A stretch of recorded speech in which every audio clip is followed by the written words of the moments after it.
Exercer au discernement, ça veut dire que quand tu marches dans le Seigneur, et puis tu apprends à obéir à la parole de Dieu telle qu'elle est donnée, en vérité, tu reçois un enseignement, tu marches selon cet enseignement. Dans ta marche selon cet enseignement, il est possible que tu aies même des difficultés.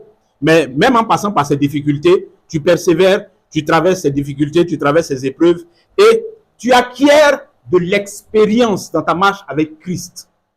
Des choses se passent pendant que tu marches avec le Seigneur, là, dans tes contacts avec les frères, avec les sœurs. C'est dans tout ça, c'est dans cette vie-là, pratique de disciple, que tu apprends. Tu apprends à être avec tes frères. Tu apprends à appliquer la connaissance des Écritures à tes rapports avec les frères, avec les sœurs, avec les inconvertis, dans la vie de tous les jours, dans ton travail, etc. Les décisions que tu prends, les décisions que tu ne prends pas, les erreurs que tu commets, les réparations que tu fais. C'est dans tout ça que si tu restes dans la lumière de Christ, selon sa pensée, selon sa parole, et que tu traverses toutes ces choses-là, c'est comme ça que ton esprit est exercé à discerner ce qui est selon la volonté de Dieu et ce qui n'est pas selon la volonté de Dieu.